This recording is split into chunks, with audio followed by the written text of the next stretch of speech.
YCP పార్టీకి బూతులే సిద్ధాంతం, దూషణే అభివృద్ధి.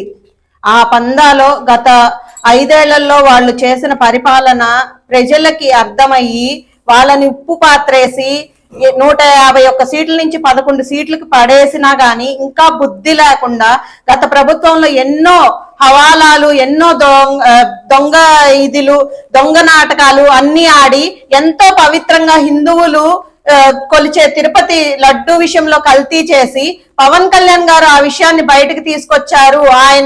ఆయన ఏది మాట్లాడితే అదే ప్రజలు నమ్మే పరిస్థితుల్లో ఈ రోజు ఉన్నారు. కాబట్టి పవన్ కళ్యాణ్ గారిని టార్గెట్ చేసి మాట్లాడడం ఎంత నవ్వసక్యంగా ఉందంటే, మీరు పవన్ కళ్యాణ్ గారి గురించి మాట్లాడే అర్హత మీకు ఎవ్వరికీ లేదు. మీ ప్రవర్తన ఎలా ఉందంటే, ఒక చిన్న కథ చెప్తాను.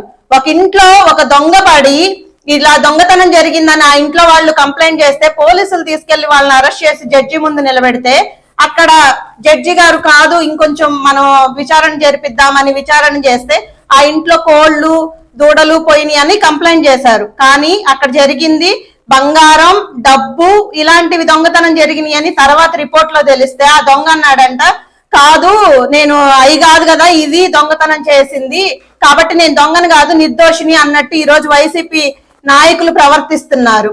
గత ఎన్డీడీబీ రిపోర్ట్ ప్రకారం పవన్ కళ్యాణ్ గారు లడ్డులో కల్తీ జరిగింది, ఆ జంతువుల కొవ్వుతోటి లడ్డును తయారు చేశారు, ఇది హిందూ ధర్మానికి విరుద్ధం, హిందువుల మనోభావాలను దెబ్బతీశారని పవన్ కళ్యాణ్ గారు దానికి దీక్ష చేసి దానికి పరిహారంగా భగవంతునికి క్షమాపణ చెప్తే ఈ రోజున సిట్ విచారణలో రసాయనాలతో కల్తీ జరిగింది అని చెప్తున్నారు. అంటే ఆ రసాయనాలు దేంతో తయారు చేస్తారో అనేది ప్రజలకు తెలియదు. కాబట్టి మీరు దాన్ని ఇంకో తప్పుదోవ పట్టించి అలాగే మీ నాయకుల చేత బూతులు మాట్లాడించి నోటికి ఇష్టం వచ్చినట్టు మాట్లాడిస్తే తప్పుదోవ పట్టదు. ఎవరైతే ఈ డ్రామాలన్నీ ఆడారో, కల్తీ లడ్డు విషయంలో ఎవరైతే అన్ని తప్పులు చేశారో వాళ్ళందరినీ ఖచ్చితంగా పవన్ కళ్యాణ్ గారు బయటికి తీసుకొస్తారు, వాళ్ళందరికీ శిక్ష పడేలా చేస్తారు. ఇది ధర్మానికి సంబంధించింది. దేవుడితోనే మీరు ఆటలాడారు, మీరు డబ్బులు దోచుకున్నారు, ప్రజలను మోసం చేశారు, అన్ని భరించాం. దేవుడితో కూడా ఆటలాడే పరిస్థితికి మీరు ఎంత నీచానికి దిగజారంటే ఈ అన్ని తెలిసి ప్రజలు మీకు బుద్ధి చెప్పినా ఇంకా మీరు మారట్లేదు. అసలు రాబోయే రోజుల్లో వైసీపీ వాళ్ళు బయటకు వచ్చి ఏదైనా ప్రచారం చేయాలన్నా, వాళ్ళు ఏదైనా ప్రోగ్రాం చేయాలన్నా ప్రజలే వాళ్ళని రాళ్లతో కొట్టే రోజులు ముందున్నాయి. కాబట్టి ఇలాంటి చీప్ రాజకీయాలు చేయడం, కూతులు మాట్లాడించడం, నానా మాటలు పవన్ కళ్యాణ్ గారి గురించి మాట్లాడడం మీకు అసలు అర్హత ఉందా? ఏ రోజైనా పవన్ కళ్యాణ్ గారు ఈ రోజు ఉప ముఖ్యమంత్రిగా ఆయన బాధ్యతలు తీసుకున్న తర్వాత ఆయన శాఖల్లో ఒక పంచాయతీరాజ్ శాఖ కావచ్చు, అటవీ శాఖ, ప్రతి శాఖలో ఆయన తీసుకొచ్చే వినూత్నమైన మార్పులు చూసి ప్రజలు నిజంగా ఇలాంటి నాయకుడిని గెలిపించినందుకు ఎంతో గర్వపడుతున్నారు. అలాంటి పరిస్థితుల్లో మీరు తప్పుదోవ పట్టించడానికి ప్రజల్ని నానా మాటలంటే ప్రజలు ఈ రోజు సోషల్ మీడియా చాలా వేగంగా ఉంది, ప్రతి విషయం బయటికి వస్తుంది. మీరు ఏ మాయ మాటలు చెప్పినా వినే పరిస్థితుల్లో లేదు.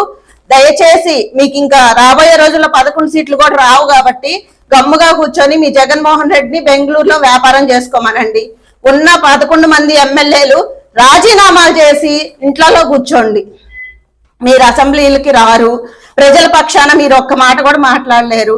కానీ పవన్ కళ్యాణ్ గారు గతంలో 2 సార్లు ఓడిపోయినా గానీ 5 సంవత్సరాలు గవర్నమెంట్ కి ఎగనెస్ట్ గా మీరు చేసిన ప్రతిదీ ప్రజలకి ఏ ఇబ్బంది కలిగినా ఆయన పోరాటం చేశాడు, ప్రజల పక్షాన్ని నిలబడ్డాడు. కాబట్టి ఈ రోజు నమ్మి ఆయన్ని గెలిపించారు. 21 సీట్లలో నిలబడితే 21 సీట్లు గెలిపించారు.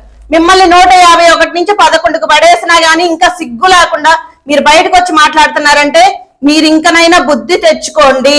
మీరు చేసిన ప్రతి ఒక్కటి ప్రజలకి తెలుసు. లడ్డు విషయంలో కల్తీ జరిగింది, జంతువుల కొవ్వుతో మీరు తయారు చేపించారు, రసాయనాలతో లడ్లు తయారు చేయాల్సిన అవసరం ఏంది? ఎంత ఆదాయం తిరుమలకి? అలాంటి లడ్డుని మీరు మనోభావాలతో ఆడుకుంటారా? మిమ్మల్ని ప్రజలు క్షమించినా దేవుడు క్షమించడు. మీకు రాబోయే రోజుల్లో ఖచ్చితంగా మీకు బుద్ధి చెప్తారని మీడియా ముఖంగా తెలియజేస్తారు.